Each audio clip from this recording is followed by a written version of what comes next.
I'm John Landwehr, Public Sector CTO for Adobe. I'm pleased to welcome you to our webinar, Data-centric Security, Risks and Emerging Threats in Government. Before we begin, we'd like you to answer a few polling questions so our speakers can fine-tune their remarks. Please indicate your choices on the following questions, and we'll get started shortly. Today's discussion will be presented in 4 sections, since we are recording it for a radio broadcast of Federal News Radio 1500 AM. You're welcome to post questions and comments during the session, and we'll try to answer them online. I'd like to introduce our moderator, Jason Miller, Executive Editor of Federal News Radio.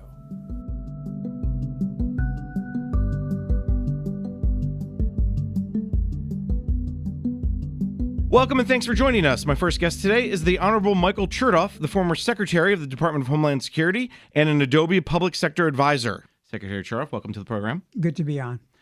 So let me start off with a little context for our discussion today. I think it was back in 2005, maybe 2006, when someone made the stunningly eloquent comment that it's all about the data. The future is all about the data. Here we are 10 years later, and agencies continue to struggle to secure their data. There have been memos, there have been policies calling for encryption of data at rest, data in motion, the use of two-factor authentication to keep data that resides on those networks and in those applications more secure. But as we've seen time and again with the long list of breaches, whether it's the Office of Personnel Management in the public sector or Target in the private sector, hackers are going after unsecured data and exploiting known vulnerabilities. So what can agencies do better to secure their data? Well, there's some basic steps that they can do and some more advanced steps that they can do to really make it tougher for hackers to steal data. And that's what we're going to talk about today. Once again, my guest is the Honorable Michael Chertoff, the former Secretary of the Homeland Security Department and an Adobe Public Sector Advisor. So Secretary Chertoff, let's start at the beginning. What is the current environment around cybersecurity? What are those biggest threat vectors from where you sit? Well, the traditional threat vector is criminality. It's people stealing credit card data or personal information or trying to download money and get money out of bank accounts. What's different from the old days is the scale of this has become enormous. And in fact, there was a recent story about an account that the Bank of Bangladesh maintained at the Federal Reserve where $80 million plus was stolen. And in fact, they were on their way to stealing closer to $1 billion before they made a mistake and got caught. So we've had a huge scale of criminality, but we've also had industrial scale espionage. We've had acts of ideological revenge against people who are targeted because of their political viewpoints. And I think most concerning is the possibility of an attack on critical infrastructure. We saw an attack in Saudi Arabia on their energy company back in 2012. And last Christmas, the Ukraine lost some of its power because a couple of its substations were actually knocked offline by cyber attacks. All of those pieces and parts that are happening is all the threat vectors. But it seems recently, in the last, let's say, 18 months, maybe 2 years, it's gone back to the data. People, yes, there's still money is always the biggest issue people are trying to go for. But do you feel like, do you get a sense between OPM and some of the credit card data, people are looking to put together, the data is what's valuable? Well, I mean, the credit card data, of course, is ultimately about getting money. The OPM hack is a little bit different because there what was taken were the personnel files of millions of people, including probably many people in the listening area here. And yourself. And myself, who had applied for or gotten government jobs. And the theory there has been that it was more about building an intelligence base or platform that could be used to identify people who might be intelligence agents or to target them for intelligence recruitment or something of that sort. And so I think the concern among government employees is that this might actually be part of a nation-state effort in order to target them and accumulate a database of information about people who work for the U.S. In many ways, do you feel like that's a new threat vector, or has that always been a threat vector? Because you mentioned industrial espionage. That's very similar, not one and the same, but it's all in that same vein.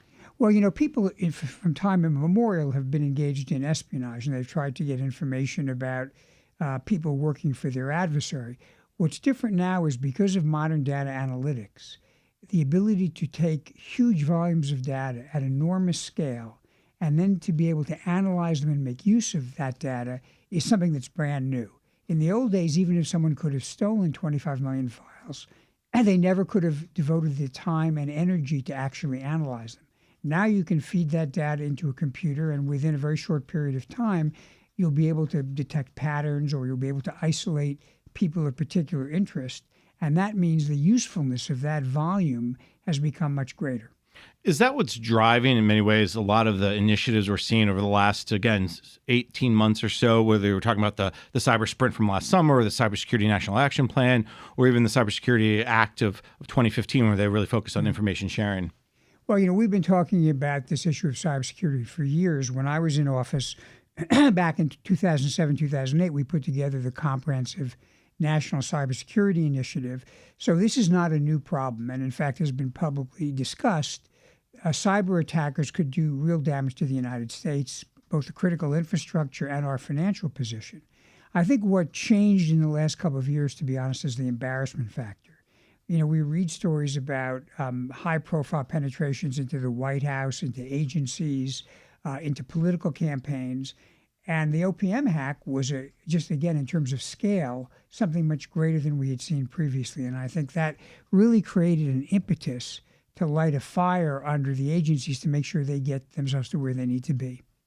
It's interesting you talk about the embarrassment factor, because on the other hand, it feels like whenever we hear about another attack has happened, it's like, oh, again, it's almost lost from a strictly news perspective. Yeah.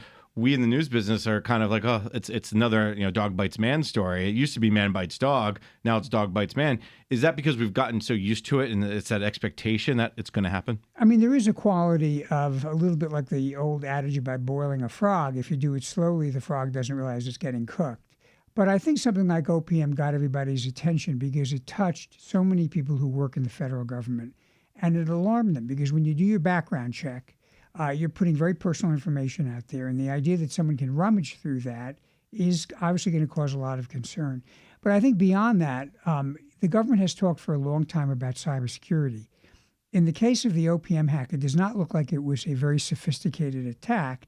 It looks like a lot of the IT structure that OPM had was simply outdated. It wasn't being supported. It wasn't being updated. So it wasn't like they were overtaken by some mastermind. It was basically rookie mistakes that hadn't been corrected, and I think that got people's attention.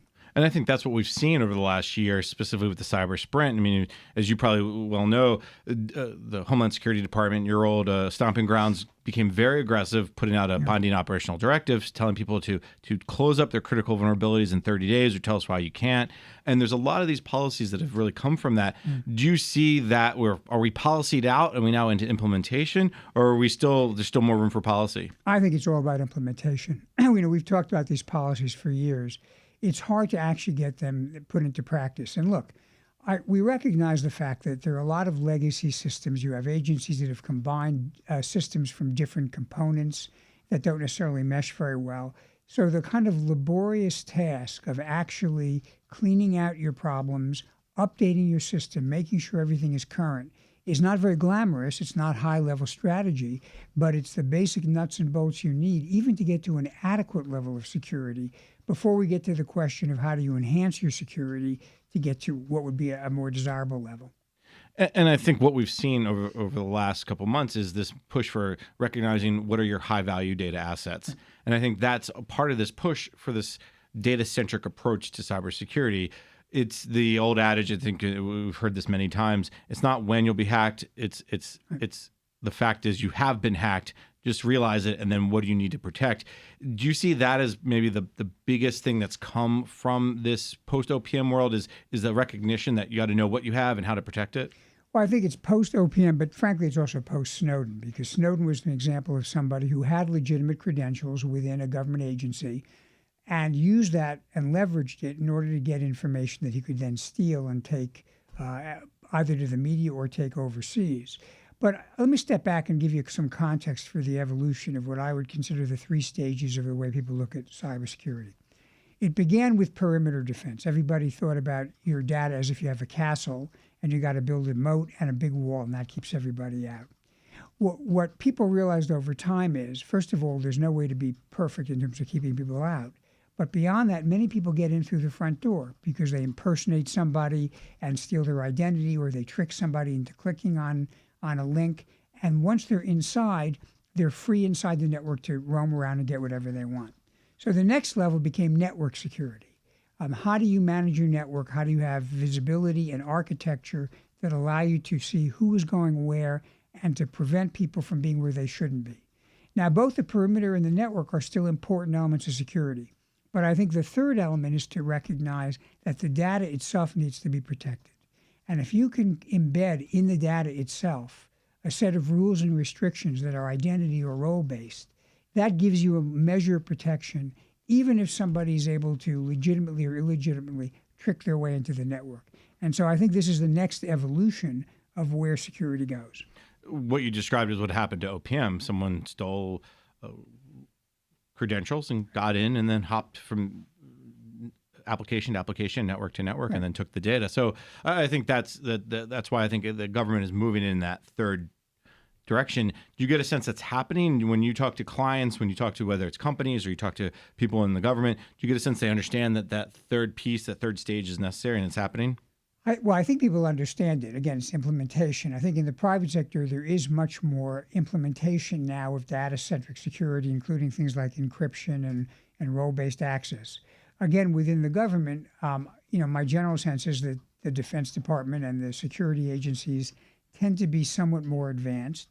Just as in the private sector, for example, companies in the defense space tend to be somewhat more advanced.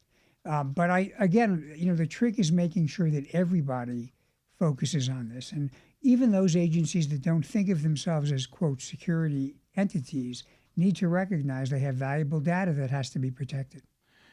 The key word I think you said there was focus on this, how to convince people to be understand what can happen. When you were the Secretary of Homeland Security Department, you faced this thing. How do you get people to move in a specific direction?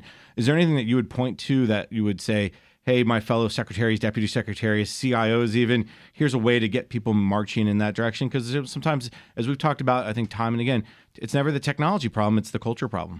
Yeah, absolutely right.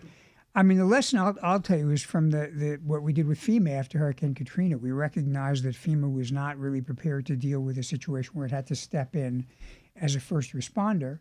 And so we changed the way in which they operated and what their doctrine was. What that required me to do, and it's not fun, is literally every week sit down and grindingly go over where we are making progress on each of these metrics that we need to put into place to be able to become then effective and have the capabilities we need. So it takes time, it takes commitment. You have to be relentless in holding people accountable for either making the improvement or explaining why they can't make it. And it's time consuming. But the only way a leader of an organization can make this happen is to take ownership and drive it to happen. And I think that's what we're starting to see a little bit, the ownership piece you're seeing from the Office of Management and Budget in the White House, but also you're seeing it from the deputy secretary level. Let's take a quick break. When we come back, we can get a little deeper into the conversation. You're listening to the panel discussion, Data-Centric Security, Risk, and Emerging Threats in Government, sponsored by Adobe on federalnewsradio.com and 1500 AM.